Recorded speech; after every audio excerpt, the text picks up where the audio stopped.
Hi, നമസ്കാരം കൂട്ടുകാരെ, സുഖല്ലേ എല്ലാവർക്കും. ഇന്ന് ഞാൻ വന്നിരിക്കുന്നത് ഒരു കുക്കിംഗ് വീഡിയോ ആയിട്ടാണ്. ഈ വിഭവം എന്ന് പറയുന്നത് ഞങ്ങളുടെ തൃശ്ശൂർക്കാർക്കൊക്കെ വളരെ ഇഷ്ടപ്പെട്ടിട്ടുള്ള ഒന്നാണ്. ഞങ്ങളുടെ കല്യാണങ്ങളുടെയൊക്കെ തലേ ദിവസം സദ്യയിൽ വിളമ്പുന്ന ഒരു സ്പെഷ്യൽ വിഭവമാണിത്. എല്ലാവർക്കും അറിയാവുന്ന ഒന്ന് തന്നെയായിരിക്കും.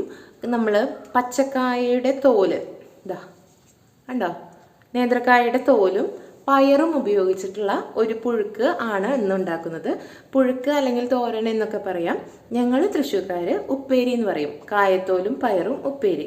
ഇന്ന് അതിൻ്റെ ഒരു റെസിപ്പിയുമായിട്ടാണ് ഞാൻ വന്നിരിക്കുന്നത്. എല്ലാവരും വീഡിയോ കാണണം, സപ്പോർട്ട് ചെയ്യണം. അപ്പോൾ നമുക്ക് വീഡിയോയിലേക്ക് പോവാം. ആദ്യം നമുക്ക് ഈ കായത്തോലിനെ നല്ല ചെറിയ കഷ്ണങ്ങളാക്കിയിട്ട് അരിഞ്ഞെടുക്കണം. ഇതെങ്ങനെ ആദ്യം നീളത്തിൽ അരിയുക. അതിന് ശേഷം ഇതിനെ ചെറുതായിട്ട് നമ്മൾ അരിഞ്ഞെടുക്കുക. നീളത്തിലരിഞ്ഞത് കൂട്ടിപ്പിടിച്ചിട്ട് ചെറുതായിട്ട് അരിഞ്ഞെടുക്കുക. ഈ അരിഞ്ഞ കായത്തോലിനെ നമ്മൾ മഞ്ഞൾപ്പൊടി ഇട്ട് വെച്ചിട്ടുള്ള വെള്ളത്തിലാണ് കേട്ടോ ഇട്ട് വെക്കുന്നത്. കാരണം എന്താണെന്ന് വെച്ചാൽ കായത്തോലിൽ കറ നന്നായിട്ടുണ്ടാവും. നിങ്ങൾ തന്നെ അരിഞ്ഞു കഴിഞ്ഞാലൊക്കെ കൈ നോക്കിയാൽ അറിയാം, കൈയൊക്കെ നല്ല നീല കളറിൽ കറുത്തിരിക്കുന്നത് കാണാം.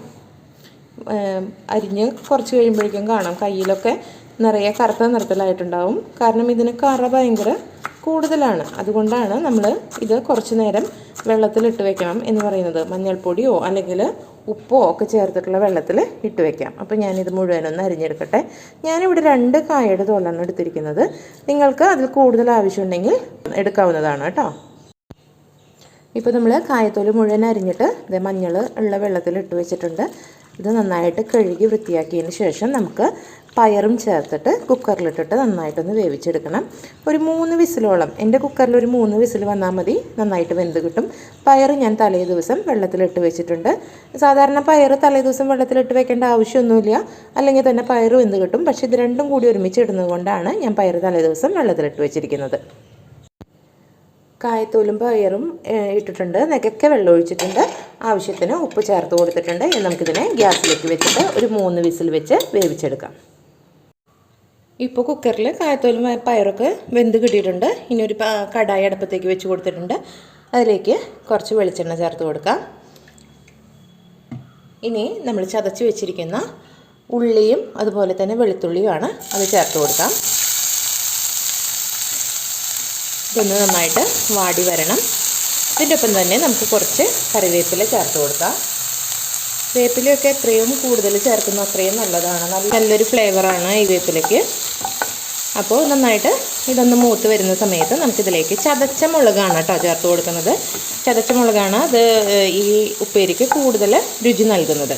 അതുകൊണ്ട് തന്നെ ഇതിലേക്ക് ചതച്ച മുളകാണ് ചേർത്ത് കൊടുക്കുന്നത്. നിങ്ങളുടെ എരിവിനനുസരിച്ചിട്ട് വേണം. ഓരോ മുളകിനും ഓരോ എരിവാണല്ലോ, അപ്പോൾ അതിനനുസരിച്ച് വേണം ചേർത്ത് കൊടുക്കാൻ വേണ്ടിയിട്ട്. ഞാനിവിടെ ഒരു 2 ടീസ്പൂണോളം ചതച്ച മുളകാണ് ചേർത്ത് കൊടുക്കുന്നത്.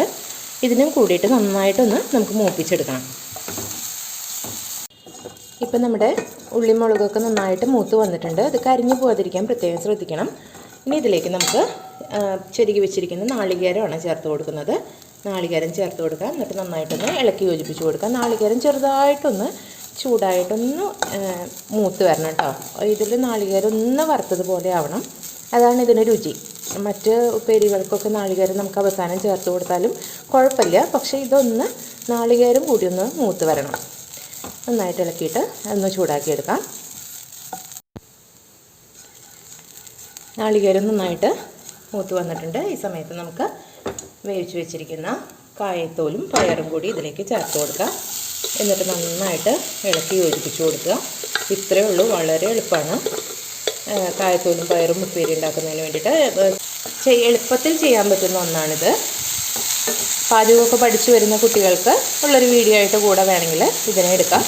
നല്ല രുചിയുള്ള ഒരു വിഭവമാണ് കേട്ടോ കായത്തോലും പയറും. ഇതുവരെ ട്രൈ ചെയ്യാത്തവരുണ്ടെങ്കിൽ ഒന്ന് ട്രൈ ചെയ്ത് നോക്കണത് വളരെ നല്ലതാണ്. നല്ല ടേസ്റ്റി ആയിട്ടുള്ള ഒന്നാണിത്. തൃശ്ശൂർക്കാരുടെയൊക്കെ സ്പെഷ്യലാണ് കല്യാണത്തലേന്ന് കായത്തോലും പയറും തയ്യാറാക്കുക എന്ന് പറഞ്ഞിട്ടുണ്ടെങ്കിൽ. അപ്പോൾ എല്ലാവരും ഒന്ന് ട്രൈ ചെയ്ത് നോക്കണം, മറക്കരുത്. അപ്പോൾ വീണ്ടും ഇതുപോലുള്ള വളരെ ഈസി റെസിപ്പികളുമായിട്ട് നമുക്ക് അടുത്ത വീഡിയോയിലൂടെ കാണാം.